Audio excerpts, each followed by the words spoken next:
नमस्कार, आप देख रहे हैं जन टी। मैं प्रीति शर्मा आपके साथ। खबरों को विस्तार से भी जानेंगे, लेकिन शुरुआत करेंगे हेडलाइंस के साथ। उत्तराखंड के G20 की तीसरी बैठक के बाद डेलीगेट्स हुए रवाना। डेलीगेट्स ने की सीएम धामी द्वारा मेजबानी की तारीफ। कहा, उत्तराखंड धरती का स्वर्ग।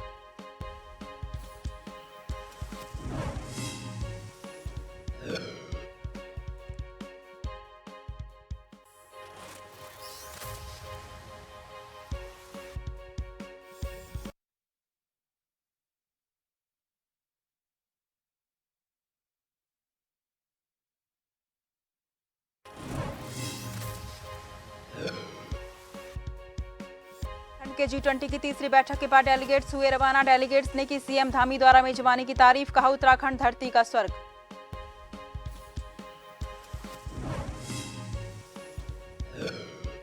सीएम हेल्पलाइन की महीने में 2 बार समीक्षा करेंगे डीएम। महीने के अंतिम गुरुवार को मुख्यमंत्री करेंगे समीक्षा। वहीं 7 शिकायतकर्ताओं से भी मुख्यमंत्री ने की फोन पर बात।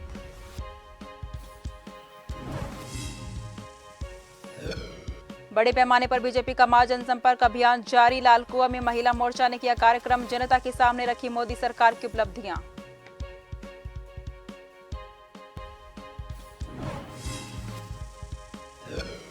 कोटद्वार में बिल्डिंग का हिस्सा गिरने से हादसा। 2 बाइक क्षतिग्रस्त। वहीं जर्जर भवनों को लेकर प्रशासन नहीं सजग। नोटिस थमाने तक कार्रवाई सीमित।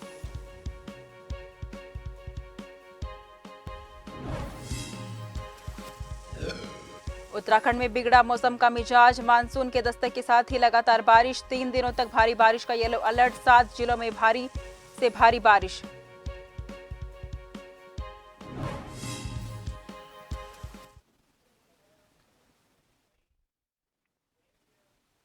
उत्तराखंड के नरेंद्रनगर में G20 के डेलीगेट्स को बधाइयां दी। बता दें कि G20 की तीसरी बैठक के बाद उत्तराखंड से रवाना हुए डेलीगेट्स ने सीएम धामी द्वारा की गई मेजबानी और कार्यों की तारीफ की।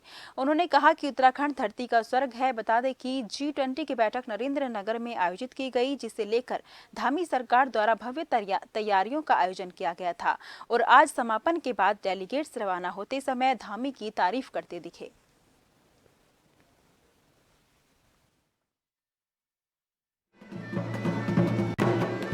G20 की तीसरी बैठक का सफल आयोजन संपन्न हो गया है। विदेशी मेहमानों ने बैठक के बाद ऋषिकेश त्रिवेणी घाट पर गंगा आरती में भी भाग लिया। इस आयोजन को सफल होने पर कैबिनेट मंत्री प्रेमचंद्र अग्रवाल ने प्रधानमंत्री नरेंद्र मोदी और मुख्यमंत्री पुष्कर सिंह धामी सहित पुलिस प्रशासन और इस आयोजन में लगे सभी लोगों को इस बैठक के सफल आयोजन के लिए धन्यवाद दिया।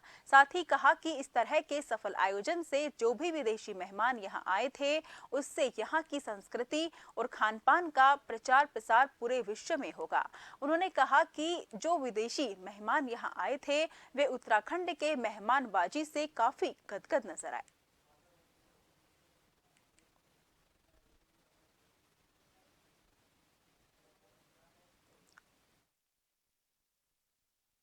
जिस प्रकार से G20 की अध्यक्षता करने का सौभाग्य भारत को मिल रहा है और माननीय प्रधानमंत्री जी उसके अध्यक्ष हैं, उन्होंने पूरे देश भर में G20 के विस्तार को बढ़ाया। हर राज्य को उसकी जिम्मेवारी दी कि वो उसकी मेजबानी करें। हमें इस बात का सौभाग्य प्राप्त हुआ कि हमारे यहाँ 3 बैठकें हुई हैं। आप जानते हैं, पहली रामनगर में, 2 बैठकें हमारी ऋषिकेश यानी नरेंद्रनगर में हुई है और अंतिम बैठक कल समाप्त हुई है। और मुझे इस बात को लेके बड़ा गौरव होता है कि हमारे उत्तराखंड में जिस प्रकार से हमारे विदेशी मेहमान, हमारी जो शैली है अतिथि देवो भव वाली, हमने उनका जिस प्रकार से स्वागत किया है, जिस प्रकार से उनको औणी गांव में घुमाने का काम किया है और साथ में गंगा आरती का पहली बार स्वर्गाश्रम में और इस बार त्रिवेणी घाट ऋषिकेश में। पिरान कलियर में बकरीद पर क्षेत्र में कानून और सुरक्षा व्यवस्था पुख्ता रही। ईद की नमाज के लिए चप्पे चप्पे पर पुलिस बल तैनात रहा और हर एक गतिविधि पर पुलिस ने पैनी नजर रखी। वहीं नमाज के दौरान देश की तरक्की और खुशहाली की दुआएं मांगी गई। सद्दाम हुसैन कादरी ने ईद की मुबारकबाद देते हुए कहा कि ईद के त्योहार को सादगी और आपसी भाईचारे के साथ मनाया जाए।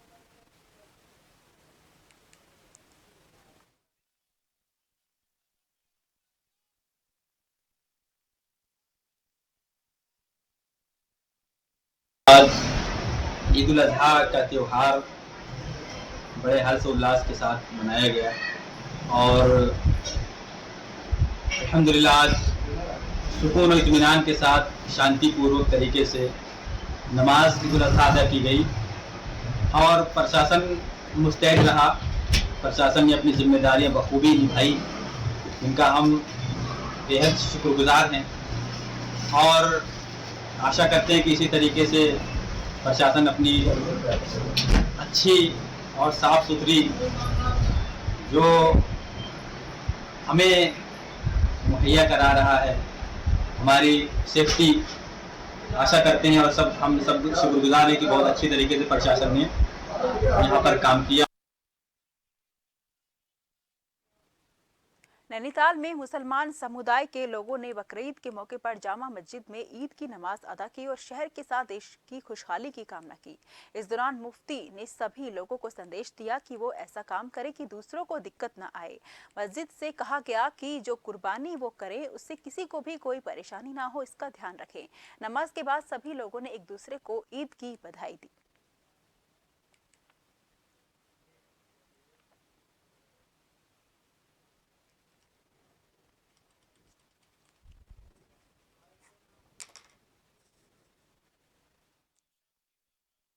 भाईचारगी का हमदर्दी का यही संदेश दिया गया है ताकि लोग प्यार और मोहब्बत के साथ, हमदर्दी के साथ अपना खुशियाँ एक दूसरे को बांटें, प्यार और मोहब्बत से त्यौहार मनाएं, अपने किसी अमल से किसी को तकलीफ़ ना पहुँचे, अपने लिए, अपने मुल्क के लिए, अपने मुल्क के रहने वालों के लिए, सबके लिए प्यार और मोहब्बत का पैगाम दिया गया।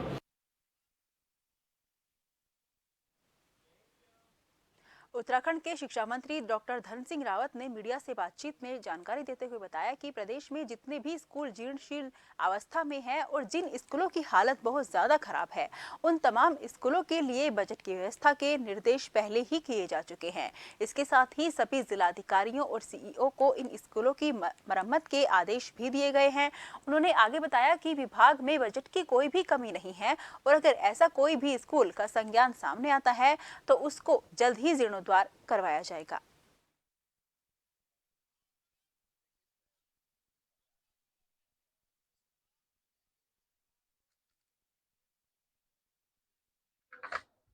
हमने जिलाधिकारियों को निर्देश दिए हैं कि जो भी स्कूल अगर कहें दिक्कत है तो हमारे पास पैसे की कोई भी कमी नहीं है और सभी स्कूलों का जीर्णोद्धार करने के लिए सरकार ने सभी सीओ को भी आदेश दे दिया, जिलाधिकारियों को भी कह दिया।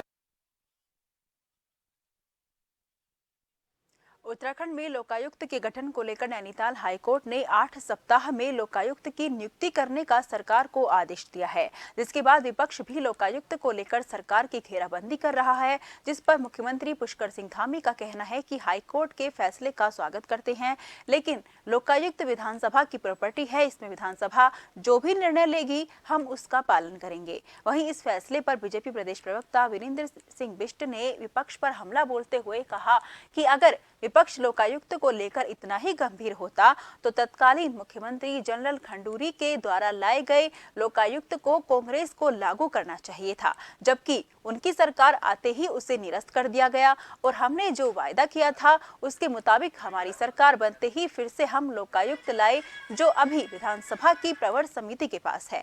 जैसे ही प्रवर समिति अपनी रिपोर्ट सौंपेगी, हम सब हमारी सरकार प्रदेश में सशक्त लोकायुक्त लाने का काम करेगी।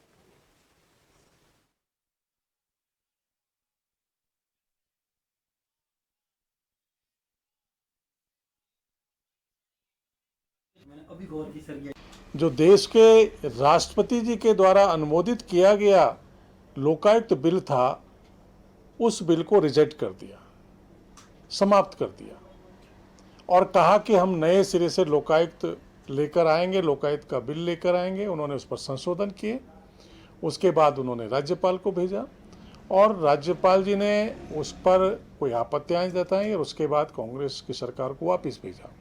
अब कांग्रेस के पूर्व मुख्यमंत्री हरीश रावत जी इस पर बयान दे रहे हैं, जनता को गुमराह कर रहे हैं कि हमने राज्यपाल जी को भेजा था, राज्यपाल जी ने उसको स्वीकृति प्रदान नहीं करी। सबसे पहले तो आपसे पूछा जाए कि जिस लोकायुक्त बिल को भारतीय जनता पार्टी की सरकार मेजर जनरल भुवन चंद खंडूरी जी ने लागू करने की प्रयास किया और उसको पास कराया और देश के राष्ट्रपति जी ने उसको स्वीकृति प्रदान की, उस बिल में क्या खामियां थी जो आपको उसको रिजेक्ट किया आपने? इसका मतलब आपकी निष्ठा नहीं थी कि आप इसको लोकायुक्त लेकर आए।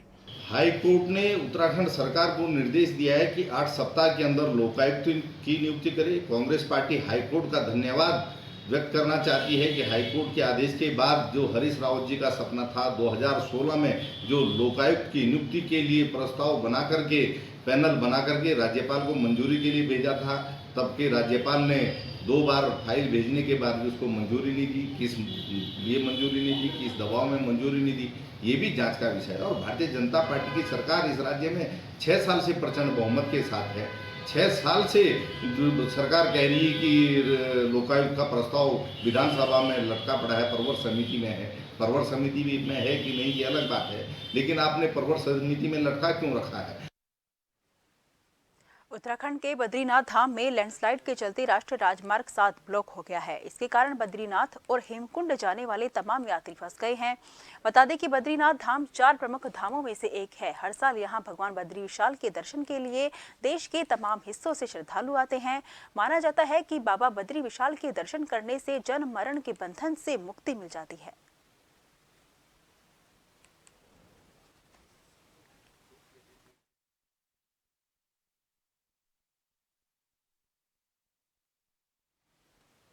उत्तराखंड में पहली बार स्वास्थ्य चिंतन शिविर का आयोजन होने जा रहा है। जुलाई महीने में आयोजित होने वाले 3 दिवसीय चिंतन शिविर में केंद्रीय स्वास्थ्य मंत्री के साथ ही कई राज्यों के स्वास्थ्य मंत्री शिरकत करेंगे। मुख्य रूप से इस चिंतन शिविर में स्वास्थ्य से जुड़े महत्वपूर्ण मुद्दों पर गहन मंथन किया जाएगा। तय कार्यक्रम के अनुसार देहरादून में 14, 15 और 16 जुलाई यानी कि 3 दिवसीय शिविर का आयोजन किया जाएगा।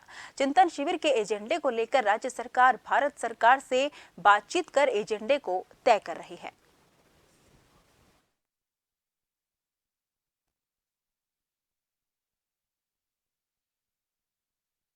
उत्तराखंड के इतिहास में पहली बार पूरे देश के स्वास्थ्य मंत्रियों का यहाँ चिंतन शिविर होने जा रहे हैं।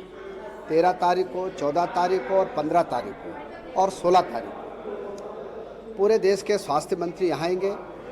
मैंने जब गुजरात में देश के स्वास्थ्य मंत्रियों का एक चिंतन शिविर हुआ था 1 साल पहले, तब मैंने प्रधानमंत्री जी से निवेदन किया था और स्वास्थ्य मंत्री जी से कि हमको उत्तराखंड की धरती पे जो है पूरे देश के स्वास्थ्य मंत्रियों को बुलाना है, क्योंकि देश का पहला राज्य उत्तराखंड है जो कि आयुष्मान भारत को यूनिवर्सल प्रत्येक व्यक्ति के लिए जो है लागू किया है।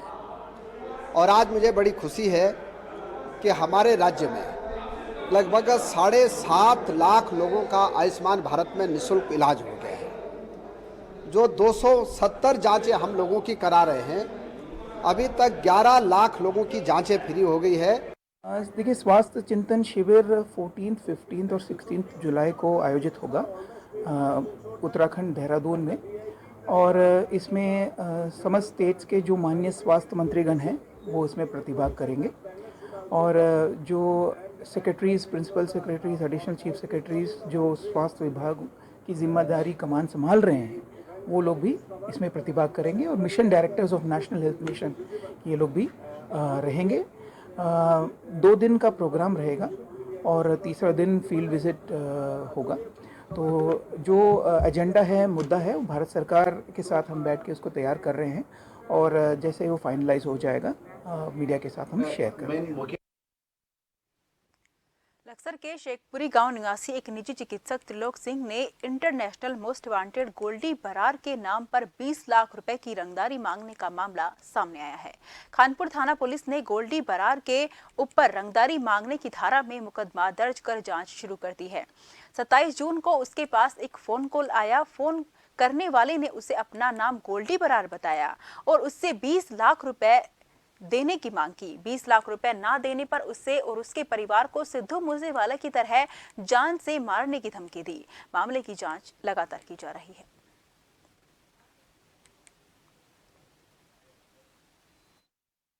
ऐसे मुझे लगातार धमकियां मिल रही हैं। 6 महीने पहले मुझे कॉल आई थी, तो मैंने उसको इग्नोर कर दिया था कि हो सकता है वैसे ही फ्रॉड कॉल हो कोई, ठीक है। तो उसके बाद में मुझे अब 3 दिन से लगातार धमकियां मिल रही हैं, बच्चे को जान से मारने की, मेरे बच्चे को उठा लेने की, ठीक है, मुझे जान से मार देने की, ठीक है। तो 20 लाख रुपए की मांग की गई है मुझसे। कौन है लोग? ये मेरे को बोल रहा है कि मैं गोल्डी ब्राड का शूटर हूँ, गोल्डी ब्राड के गैंग से हूँ, ठीक है। और किस्तों में पैसे देने की भी बात कर रहा है। बंदा बोला ठीक है, देना तुझे 20 लाख ही, लेकिन कम थोड़े थोड़े करके दे दें, नहीं देने पर, पुलिस को बताने पर मैं तुझे मार दूंगा। और सबसे हैरानी वाली बात यह है कि इस बंदे को मेरी लोकेशन पता है, मैं कहाँ जा रहा हूँ, मैं कहाँ आ रहा हूँ। कल ये थाने पे सूचना प्राप्त हुई थी कि एक व्यक्ति जो यहाँ पर कानपुर में जिसका हॉस्पिटल है, उनको धमकी मिली थी गोल्डी बरार के नाम से। 20 लाख रुपए की डिमांड करी गई थी और जान से मारने की धमकी दी गई थी। तो उनके द्वारा इस पर तहरीर दी गई और इसमें कानपुर पुलिस द्वारा FIR दर्ज कर ली गई है। और इसमें हम लोग द्वारा SOG को, साइबर सेल को हम लोगों द्वारा इसकी छानबीन की जा रही है। जैसी भी इसमें कार्रवाई प्रगति होती है वो आवश्यक कार्रवाई की जाएगी। खबरों का सिलसिला चलता रहेगा, फिलहाल लेते हैं एक छोटा सा ब्रेक।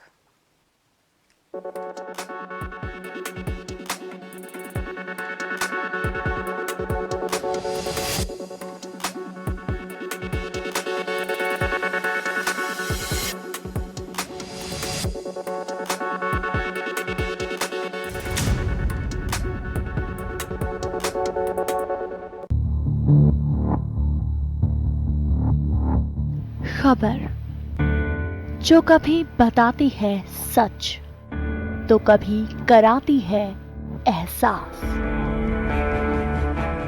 खबर जो है कुछ खास।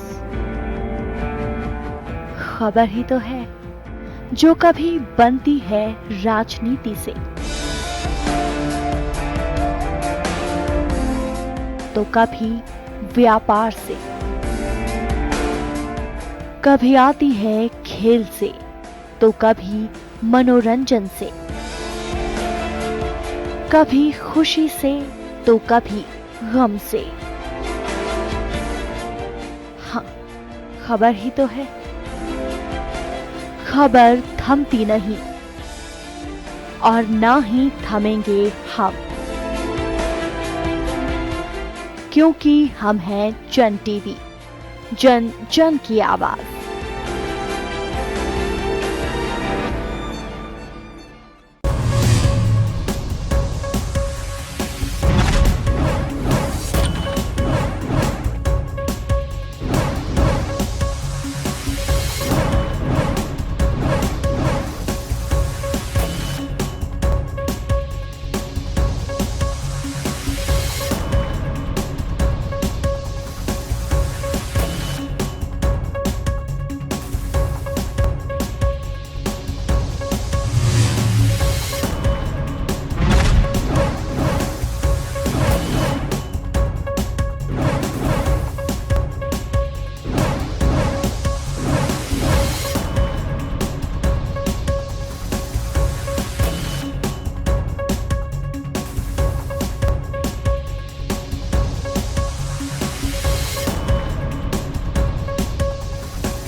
चंद्रशेखर आजाद पर हुए हमले को लेकर हरिद्वार में भीम आर्मी के प्रदेशाध्यक्ष और सैकड़ों कार्यकर्ताओं ने आक्रोश जताया और हरिद्वार के जिलाधिकारी को राष्ट्रपति के नाम एक ज्ञापन सौंपा।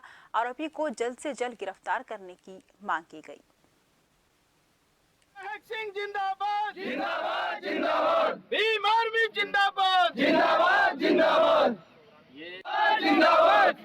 रात्रि के समय 12 घंटे का अल्टीमेटम प्रशासन को दिया गया था। अगर 12 घंटे में हमारे नेता को सुरक्षा और उन लोगों की अरेस्टिंग नहीं होती है तो फिर पूरे देश में जो है एक बड़ा आंदोलन किया जाएगा। वो आंदोलन एक बड़ा रूप लेगा और उसका माननीय अध्यक्ष जी उसका पूरे देश में नेतृत्व करेंगे और उस आंदोलन को एक बड़े आंदोलन के रूप में आगे बढ़ाया जाएगा अगर हमारी बात शासन और प्रशासन मान्य नहीं करता है।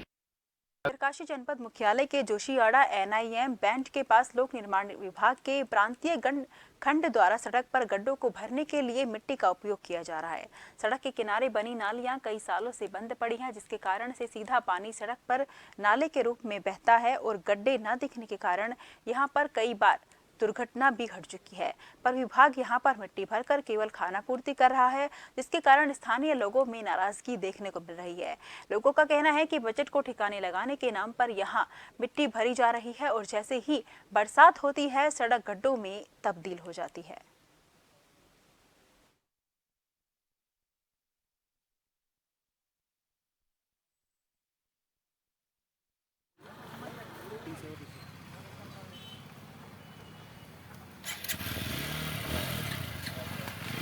कहीं नहीं भी मीटिंग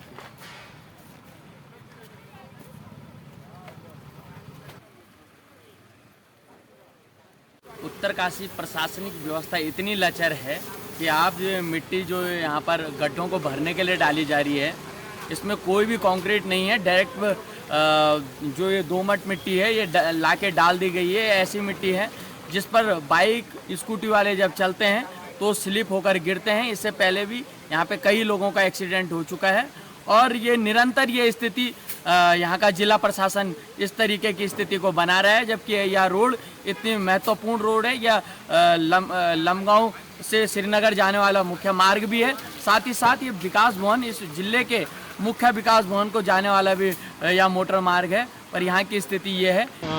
हम लोग, मेरी यहाँ पे पास में दुकान है और मुझे मतलब हम लोगों को आए दिन रोज जो है इस तरीके की दिक्कतों का सामना करना पड़ता है। अब आप देख रहे हैं कि हर बार मैं मतलब जब से मैं यहाँ पे 3-4 साल से दुकान देख रहा हूँ तो इस रोड की हालत हमेशा से ऐसी ही रही है। यहाँ पे हुआ क्या है, बस विकास के नाम पे मिट्टी जल जाती है। अब बरसात आने वाली है या आ ही रही है बरसात भी, और बारिश से पहले मिट्टी डालने का तो कोई मतलब ही नहीं बनता ना, लेकिन फिर वही विकास और फिर वही रोड। रुड़की के सालियर साल्हापुर ग्राम में सोमवार की देर रात छत के रास्ते घुसे अज्ञात चोरों ने लाखों की चोरी की घटना को अंजाम दिया था, जिसकी जानकारी परिवार को सुबह उठने के बाद मिली थी। वहीं पीड़ित परिवार का कहना है कि चोरी की सूचना गंगानहर पुलिस को दी गई, लेकिन तहरीर होने के बावजूद पुलिस ने कोई कार्रवाई नहीं की। पीड़ित मकान स्वामी सुलेमान ने बताया कि वो अपने परिवार के साथ एक कमरे में सो रहे थे। सोमवार की देर रात घुसे और कमरे में ताले तोड़कर 48,000 रुपए नगद और लाखों रुपए के जेवरात पर चोरों ने हाथ साफ कर दिया। चोरी हमारा सामान जो हुआ है, अंदर कमरे के हमारे ताले तोड़े गए हैं और ताले तोड़ने के बाद हमारे बक्से खोले गए हैं। उसमें हमारे 48,000 रुपए थे, वो निकाल लिए गए हैं और हमारी टूम रखी थी वो निकाल ली गई है। 5 टूम हमारी सोने की थी और बाकी 10-12 हमारी चांदी की थी, वो सब निकाल ली गई है। यानी तकरीबन हमारा 4 लाख का नुकसान है, 4.5 लाख। हम इनके साथ में भी गए, थाने चौकी में गए थे, रिपोर्ट भी दर्ज कराई है हमने, फिर भी अब तक कोई खुलासा इस तरह का हुआ नहीं। जैसे कि ये तो होती रोज चोरी वगैरह तो कहीं ना कहीं होती रहे है। लोहाघाट में चिल्ड्रंस पार्क को लेकर कई तरह की योजनाएं बनाई गई और कई तरह के चिल्ड्रंस पार्क भी वहां पर बनाए गए। बता दें कि 44,60,000 रुपए की लागत से बनाए जा रहे चिल्ड्रंस पार्क का निर्माण कार्य पूरा हो गया है। पार्क को नगरपालिका अध्यक्ष गोविंद वर्मा ने जनता को समर्पित कर दिया। पार्क खुलते ही नगरवासी बड़ी संख्या में अपने बच्चों के साथ चिल्ड्रंस पार्क पहुंचे, जहां बच्चों ने पार्क में लगे झूले, शीशों और अन्य चीजों का जमकर लुत्फ उठाया। वहीं लोगों ने चिल्ड्रंस पार्क निर्माण के लिए पालिका अध्यक्ष गोविंद वर्मा को भी धन्यवाद दिया।